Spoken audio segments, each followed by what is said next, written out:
So if I hear you correctly, correct me if I'm wrong, you're actually debating about whether to run in a different district than 30? I'm debating about whether or not I would run where they put me, which is where I live. Yeah. In 33? In 33. And what about the idea of just moving back into 30? Again, on this fixed income that I am paid in Congress, the idea of actually buying a new home or getting it, we don't get enough money. A few moments later. Here she says on X, and I want all of you to read this, or if you can't read, hopefully your kids can read this to you. You are mentally ill and a grade A loser if you follow someone just because you want to troll them on social. You clearly were never liked in school and probably have no friends in real life. And we're back, y'all. Thank you for watching today. Go ahead and hit that like button, my people. You know that it helps us out a ton. And of course, it helps you because it helps us keep bringing you these stories every day. Now, y'all, today we're going to talk about your girl, Jasmine Crockett. Today, something pivotal in her career happened that has a lot of people saying that she was kicked out of Congress. And frankly, that is, I'm going to put that on the truthometer, on the truthometer. I'll put that up to 75, 80. Something happened very significant today that really could see Jasmine Crockett, could result in Jasmine Crockett not being in Congress anymore very shortly. So we're going to cover that. And also, as you see from the coming up, she's having a bit of a meltdown. You know, now Jasmine Crockett is erratic. She's a person who's professional, prim and proper one moment, and then the next moment she is sister girl. So you really can't tell what spawned this erratic outburst of hers. But as you're gonna see, she took to X to vent some feelings about her trolls. And I have to imagine that it might be a little bit of frustration because her chances of staying in Congress have been significantly weakened by today's activities. So first, y'all, let's go ahead and hop into what happened today. The governor of the state of Texas, obviously Jasmine Crockett, she is a representative in that state. He signed a very controversial redistricting plan, and that eliminated Jasmine Crockett's current district, at least in its current form. She's gonna have to fight now. She's no longer safe. She has to make decisions, and we're gonna get into this later in the video. She has to decide in which district is she gonna run. It might be a district she doesn't even live in. She's probably gonna have to battle other Democrats now. So she has effectively been kicked out of her district because her district, as she knew it, does not exist any longer. So let's go ahead and hop into it. But before we do, y'all, make sure you take care of your money. I'm not gonna make this a long one, y'all. Go to Paralegold, PARALEGOLD.com, or call 844-651-8334, 844-651-8334. If you have $50,000 to $100,000 or more in your retirement, protected from inflation, protected from monetary debasement, you're about to retire. Make sure your money's still there and it's still worth something by investing at least some of it in gold. Talk to our partners at Augusta Precious Metals. Go click the link now, get the free information, and protect your precious retirement. Hi, this is Governor Greg Abbott. I'm about to sign the law that creates the one big beautiful map that ensures fair representation in the United States Congress for Texans. I want to thank Lieutenant Governor Patrick, Speaker Burrows, Senator King, Representative Todd Hunter, Representative Cody Vasut, and all of the legislature who stayed in the Capitol and got this law to my desk.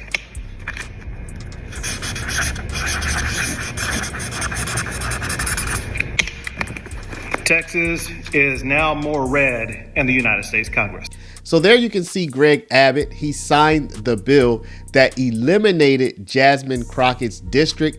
So in 2026, next year, it's going to be a battle royale, y'all. Does Crockett have what it takes to win? Does she have the snake, the backstabbiness to go after some of the Democrats who were once in a different district, who might now want to compete in her district? Is she going to get backstabby and snaky? Is she going to get trolly? Because, you know, that's kind of the word of the day as it relates to Crockett. She took the X, y'all, and she went absolutely, I mean, can we call it a meltdown? I don't know what we want to call it, but she had a meltdown on X today, maybe because she's feeling the pressure as her district was just eliminated. So y'all, I'm going to read to you what your girl said on X. Let's take a look. Here she says on X should just have a troller option in addition to a follower option. The number of you that literally are just trolls that wait for me to post so that you can drive my engagement numbers up and make sure that my posts are seen on this cesspool of an excuse for a platform that has gone out of its way to shadow ban my page is wild. And I want all of you to read this, or if you can't read, hopefully your kids can read this to you. You are mentally ill and a grade A loser if you follow someone just because you want to troll them on social. You clearly were never liked in school and probably have no friends in real life. Now, mind y'all, this is shortly after Governor Abbott signed that redistricting. Looked like a bit of a meltdown. I've got a long list of people I will never follow because I truly don't want to see anything they have to say, starting with anyone who considers themselves to be MAGA. You have to ask yourself, God, what is wrong with me? And then pray he delivers you from your illness. Let us all say together, amen. Now, y'all, again, I'm going to loop in a little bit later so you can hear her in her own words talking about her calculations that she's making about what she's going to do with her political future. It is very uncertain. This is not clickbait. This is not hyperbole. You're going to hear her say she's trying to figure out what the heck she's going to do. But y'all, before we get to that, check this out. In response to Texas redistricting, which is going to potentially add up to 5 Republican representatives in the United States House of Representatives, in response to that, Gavin Newsom of California, he put his own redistricting plan out to try to counteract Texas by potentially adding additional Democratic districts in California, because again, we're talking about the United States House of Representatives. And now Missouri has entered the fray, and they're counteracting Gavin Newsom by redistricting to add more Republican. And I'm going to show y'all this clip real quick, but I've heard people say this. Of course, I don't have any independent verification, but apparently if there is a redistrict off, if there's a redistrict battle royale, which it seems like they're shaping up to be, apparently the Republican states have more firepower, and if they were to mobilize, they'd be able to not only match anything the Democrats do, but supersede it. So you do have to wonder. I've heard other Democratic states want to join the battle now. We'll have to see how it shapes up. But Missouri has entered the fray. Let's take a look. Well, we start tonight at 5 with breaking news. Missouri will officially enter the national redistricting debate. Governor Mike Kehoe announcing a special session this afternoon. KSHB 41 political reporter Charlie Keegan got the heads up on this yesterday, and he joins us from the newsroom with details. Charlie. Governor Mike Kehoe is calling legislators back to Jefferson City on September 3rd, next Wednesday. He's asking them to redraw the boundaries of the state's congressional districts, creating a map that he calls the Missouri First map. Here's a closer look at how that map would impact the Kansas City area. You see, it puts the plaza in downtown Kansas City under Mark Alford's district. Congressman Emanuel Cleaver's district would then spread all the way out to the Lake of the Ozarks. It would even include a sliver of Columbia in mid-Missouri.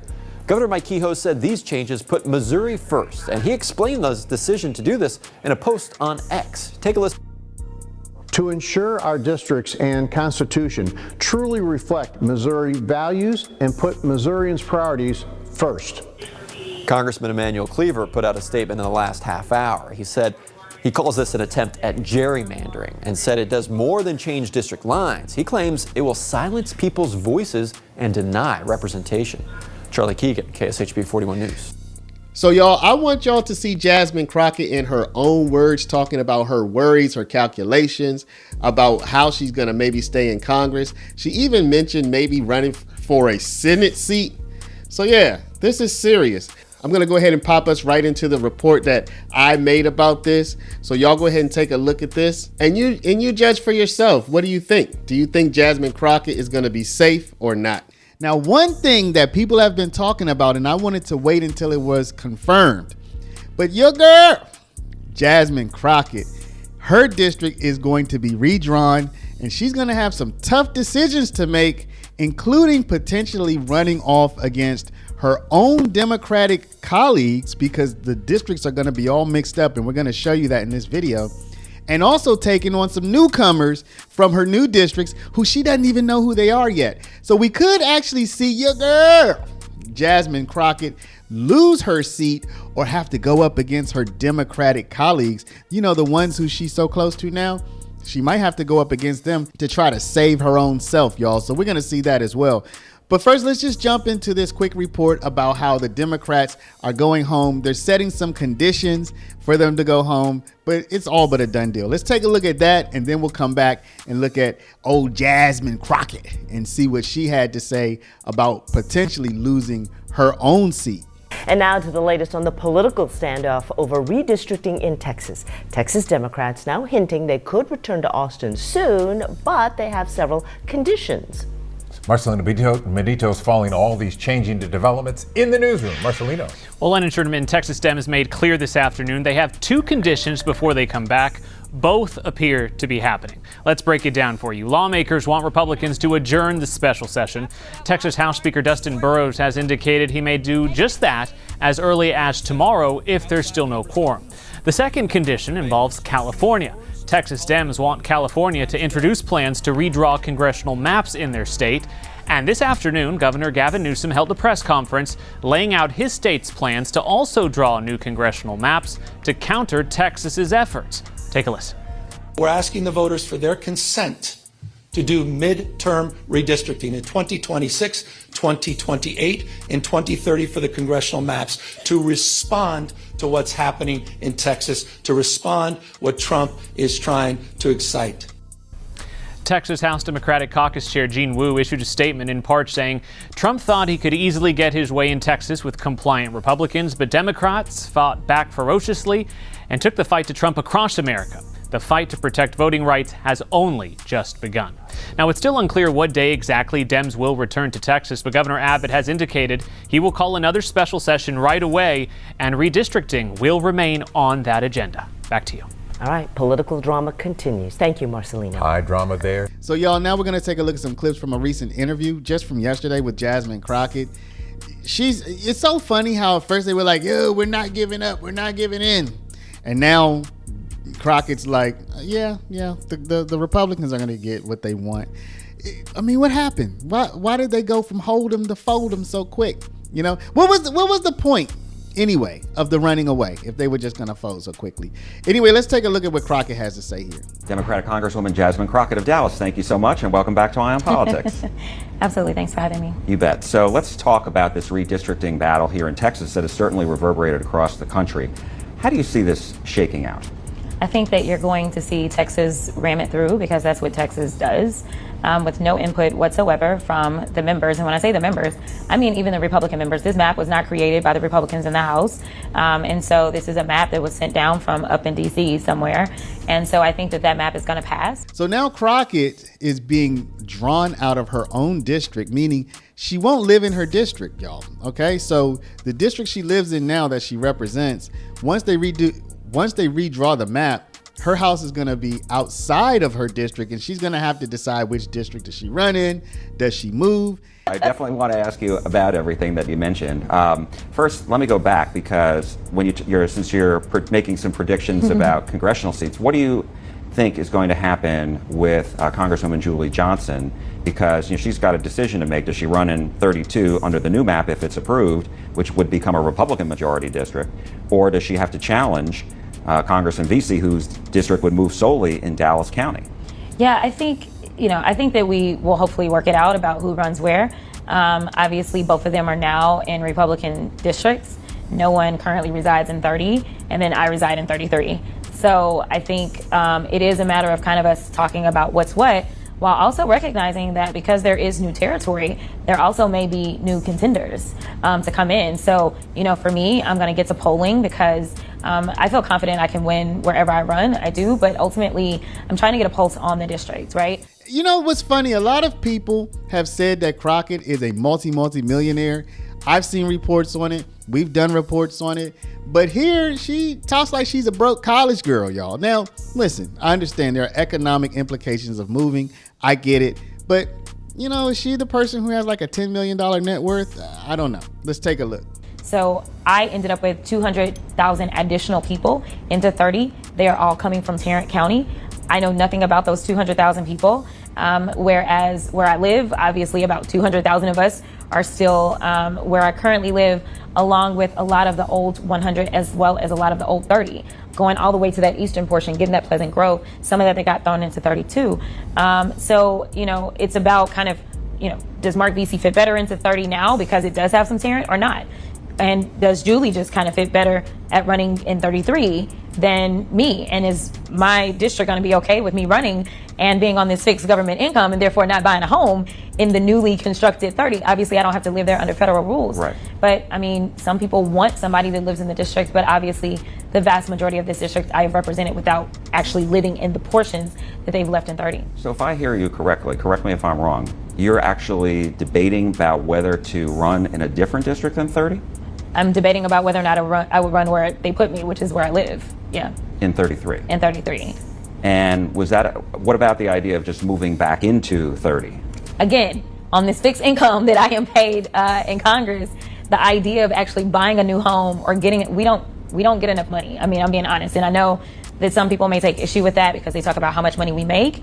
And I get it. It's not that we're obviously getting minimum wage. But by the time you talk about I have a mortgage. And I have an interest rate that is like 3%. Mm-hmm. Interest rates are not that low anymore, right? That's number one. Number two, so it's a matter of, do you sell your home, then go somewhere else and get a higher interest rate? Like there's all these variables. And as a single woman who has one income, who's not allowed to make outside income, there's a lot to be had there. I think I have a strong enough rapport with what is left in 30 that they trust me to be a strong advocate for these areas that I've already represented. So there really are a lot of considerations that she and her Democratic colleagues are going to have to make now. Who knows what's going to happen? This is the beginning. It's just getting started. It's going to be a very interesting show. Now they're trying to get California to redraw. Now they're trying to get Maryland to redraw. Now they're trying to get other states to redraw their districts to give more Democrats. Y'all, this is going to be quite the interesting show. So y'all let me know, what do you think about all this? Do you think Jasmine Crockett should have to, now the rules don't say she has to live in her district, but do you think that the locals will say, nah, look, you don't even live in our district, you can't represent us? Or do you think they're going to clamor for that old Crockett ratchetness and say, we want you, Crockett, we want you? What do y'all think is going to happen? Y'all think Crockett might actually lose? Listen, popular people in the House of Representatives have lost many times before. Wouldn't be the first time, won't be the last. But y'all let me know what you think about this. Drop a comment down below, but before you do, please stop, hit that share button, share this video out over email, text message, WhatsApp, Facebook, Snapchat, Instagram, all your favorite social mediums. If you're not a subscriber, just tap that subscribe button and become a subscriptor of us. For my people with the retirement, go to Paralegold, PARALEGOLD.com. Get the information on how you can protect your retirement from the upsies, downsies, the roundsies, and the roundsies. Want to thank y'all for watching. Love y'all, and we'll see you back in the next one. I know nothing about this new 200,000. And so we are absolutely, I'm a data-driven girl. So we're going to run the numbers. And then obviously I want to talk to my colleagues and say what kind of makes sense so that at least hopefully two of us have the best shot at going back. I would imagine that's going to be a difficult conversation. I imagine so too, but I think, you know, this entire time I will say the three of us have been very, very good and very cordial. Like we're not the problem. We know where the problem lies. And so there may be, you know, a number of options, but I think we need to explore all the options to make sure that hopefully we're returning those experienced members to Congress and minimizing the risk of, you know, for all I know, in this new 200,000 crop, there's 5 or 6 people that are thinking, you know, this is what I want to run in. Now, whether or not they'd be effective at getting at the other 500,000 is a whole other question. But there's a lot of questions to be answered, especially if people feel like their representative needs to live in the district. That is something that I know we're kind of used to doing, especially when you talk about the state house and the state senate. So, you know, I want to be honest, open, and transparent with my constituents. Like, if I'm running in 30, I don't live there, and they don't pay me enough to go and buy another home. So I'm not going to move into the district. Obviously, I'm engaged in litigation, have been engaged in litigation since 2021, and my goal would be to reconnect the district because they did remove all the economic engines out of my district, which is one of those red flags when we're looking at whether or not there's been a violation of the Voting Rights Act. And so, I live basically very close to Dallas Love Field, one of those economic engines, which is one reason I felt like, all will be well. Besides the fact that they asked me for my address and confirmed the census block that I lived in, and they completely ignored these certifications.